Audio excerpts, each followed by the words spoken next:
দীর্ঘ ৮ বছর পরে ছোট বোনের বিয়ে উপলক্ষে লন্ডন থেকে বাংলাদেশে ফিরছে আব্রাহান খান তুর্য। ৮ বছর আগে বাবা মায়ের করা ভুলের জন্য বাড়ি ছাড়তে হয়েছিল তাকে। এয়ারপোর্টের সামনে দাঁড়িয়ে থাকতে দেখা গেল খান বাড়ির কিছু সদস্যদের। তুর্য বারবার নিষেধ করার পরেও তুর্যর বাবা আহাদ খান, ছোট বোন তন্নি এবং তুর্যর ছোটবেলার বন্ধু ও তন্নির হবু স্বামী ডক্টর নীরব এহসান তাকে এয়ারপোর্ট থেকে নিতে এসেছে। তুর্যকে বেরিয়ে আসতে দেখে আহাদ খান এগিয়ে গিয়ে ছেলেকে বুকে জড়িয়ে নিলেন। এত বছর পর ছেলেকে দেখে আবেগের বাস সইতে না পেরে কান্না করে দিয়েছে সে এবং তার স্ত্রী আতিয়া বেগম বিবাহিত জীবনের প্রথম 12টি বছর নিঃসন্তান ছিলেন। তারপর আল্লাহর অশেষ রহমতে তাদের ঘরে পুত্র সন্তান জন্ম নেয় এবং তারও 8 বছর পরে জন্ম হয় একমাত্র কন্যা তন্নির। তাই ছেলে তার বড্ড আদরের, একমাত্র ছেলে বলে কথা। বাবা আর ভাইয়ের এমন মুহূর্ত দেখে তন্নিও কান্না করে ফেলেছে।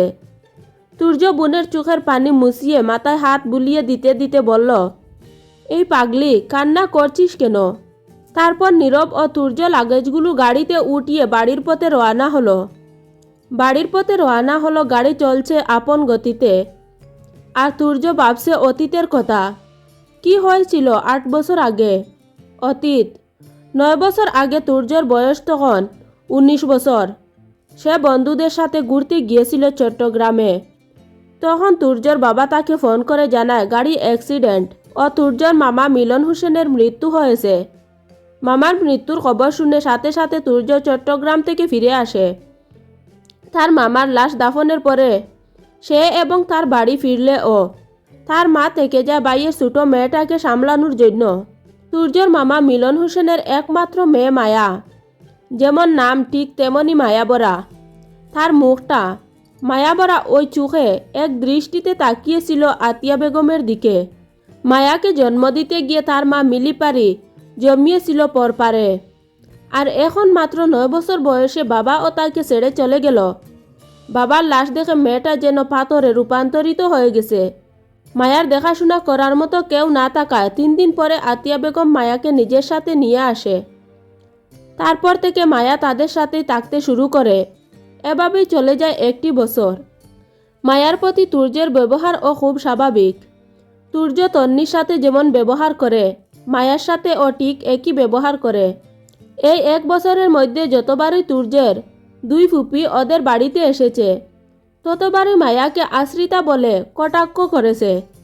তাদের ভাষ্যমতে মায়া একটা আপয়া মেয়ে, যে নিজের বাবা মাকে খেয়ে এখন তাদের ভাইয়ের গাড়ি এসে পড়েছে। মায়া এগুলো শুনে কষ্ট পেলে ও মায়ার কিছু করার নেই। সে যাবেই বা কোথায়? তার তো যাবার কোনো জায়গা নেই। মায়ার বাবা মা পালিয়ে বিয়ে করেছিল, সেই কারণে মায়ার নানা বাড়ির কেউ তাদের সাথে সম্পর্ক রাখেনি। প্রতিবারের মতো এবার তুর্যর বড় ফুফু কল্পনা খান আতিয়া বেগমকে বলছিল, কি দরকার এরকম একটা অপয়া মেয়েকে বাড়িতে রাখার?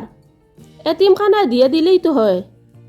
আতিয়া বেগম অশ্রুসিক্ত চোখে কল্পনা খানের দিকে তাকায়, তারপর বলে, আমার মরহুম ছোট ভাইটার শেষ চিহ্ন হিসাবে ও আমার কাছে আছে। আমি সারা জীবন ওকে নিজের কাছে আগলে রাখব। তোমার একটা জুয়ান ছেলে আছে, ওই মেয়েটা ও বড় হচ্ছে। দেখো, পরের মেয়ের ভালো করতে গিয়ে নিজের ছেলের যেন বদনাম না হয়। কল্পনা খান এক নিঃশ্বাসে কথাগুলো বললেন। আতিয়া বেগম সব শুনে চুপ করে রইলেন। রাত তখন 10টা। মায়া ও তন্নি একটু আগেই ঘুমিয়েছে। আরাফ খান এইমাত্র ফিরল অফিস থেকে। রুমে এসে আতিয়া বেগমকে না পেয়ে ব্যালকনির দিকে এগিয়ে গেল। তখনই দেখতে পেল আতিয়া বেগম ব্যালকনির রেলিং ধরে দাঁড়িয়ে আকাশের দিকে তাকিয়ে আছে। আতিয়া বেগমকে দেখে বোঝা যাচ্ছে বাইরের আকাশের মতো তার মনের আকাশে ও মেঘ জমেছে। আরাফ খান কি হয়েছে জিজ্ঞাসা করা মাত্রই আতিয়া বেগম সব খুলে বললেন স্বামীর কাছে। সব শুনে আরাফ খান বললেন, মানুষের কাজই হলো অন্যের সমালোচনা করা। ওসব কথা তুমি গায়ে মেখো না। আতিয়া বেগম সাথে সাথে বলে উঠলেন, আমি চাই না আমার এতিম মেয়েটাকে নিয়ে কেউ বাজে কথা বলুক। মানুষের মুখ বন্ধ করা কি আদৌ সম্ভব? আরাফ খান কথাটি জিজ্ঞেস করতে আতিয়া বেগম বললেন, অবশ্যই সম্ভব। তুর্যর সাথে মায়ার বিয়ে দিলে কেউ আর মায়াকে আশ্রিতা বলতে পারবে না। তুমি কি পাগল হয়ে গেছো আতিয়া? মায়ার বয়স মাত্র 10 বছর। তুমি এখন এ ধরনের কথা কিভাবে বলতে পারলে? আর তুর্য, তোমার মনে হয় তুর্য এটা মানবে? তুমি যদি বলতে মায়া বড় হলে তুর্যের সাথে ওর বিয়ে দিবে, তাহলে আমি আপত্তি করতাম না। আরাফ খান, এখানে তুমি ভুল কি দেখলে? আমি তো এখন ওদের সংসার করতে বলছি না। আমি শুধু চাইছি মায়াকে একটা পরিচয় দিতে। মায়া যেন এই সমাজে মাথা উঁচু করে বাঁচতে পারে। ওকে যেন কেউ আশ্রিতা বলে কটাক্ষ না করে, সেই ব্যবস্থাটা শুধু করতে চাইছি। আর তুমি তুর্যের কথা বলছো তো? তুর্যকে রাজি করানোর দায়িত্ব আমার। আতিয়া বেগম। আতিয়া বেগমের কথা শুনে আরাফ খান একটু নরম হলেন। আরাফ খানকে নরম হতে দেখে আতিয়া বেগম চলে গেলেন ছেলের কাছে। তুর্যের কাছে গিয়ে আতিয়া বেগম নিজের মাথা শুয়ে ছেলের থেকে কথা আদায় করিয়ে নিলেন যে আজ আতিয়া বেগম তুর্যের কাছে যা চাইবে তুর্য তাই দিতে হবে।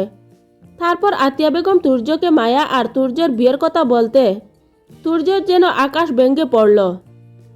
সেই সাথে রাগও হচ্ছিল মায়ের ওপর। তার মা কিভাবে এরকম একটা কথা বলতে পারল? বিয়ে তো তুর্য রাজি না হওয়ায় আতিয়া বেগম মনে করিয়ে দিলেন কিছুক্ষণ আগে মায়ের কথা শুয়ে তুর্যের কথা দেওয়ার বিষয়টি। তখন আর কিছুই করার ছিল না তুর্যর। সে শুধু তার মাকে বলল, মা, কাজটার তুমি ঠিক করলে না। তোমার এই একটা ভুলের জন্য সারা জীবন তোমাদের সকলকে পস্তাতে হবে। আতিয়া বেগম সময় নষ্ট না করে পরদিন সকালেই কাজী ডেকে তুর্য এবং মায়ার বিয়ে দিয়ে দেয়। বেচারি মায়া তার সাথে কি হচ্ছে তা বুঝে ওঠার আগেই সে বিয়ে নামের এক পবিত্র বন্ধনে বাধা পড়ে যায়। বিয়ের 1 মাসের মধ্যেই তুর্য তার সমস্ত কাগজপত্র তৈরি করে পাড়ি জমায় লন্ডনে। কিন্তু ওই 1 মাস তুর্য মায়াকে একদমই সহ্য করতে পারত না। মায়া যখনই তুর্যের সামনে যেত তখনই তুর্য ও কারণেই মায়ার উপর চেঁচামেচি করত।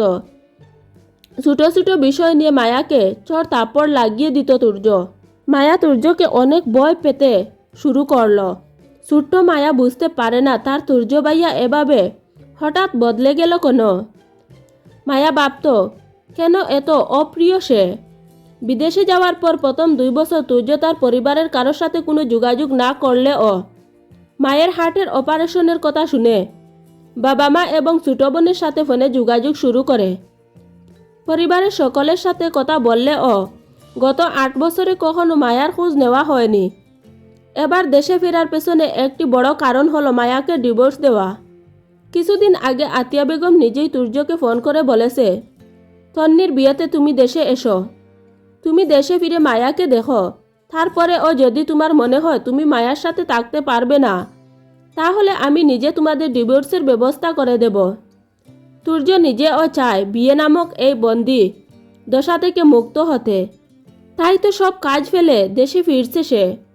বর্তমান তুর্য খান বাড়ির সদর দরজায় দাঁড়িয়ে কলিং বেল চাপতে একটা মেয়ে এসে সদর দরজা খুলে দিল। কে এই মেয়ে? আপনাদের যদি গল্পটি ভালো লাগে তাহলে নেক্সট পার্ট দিব।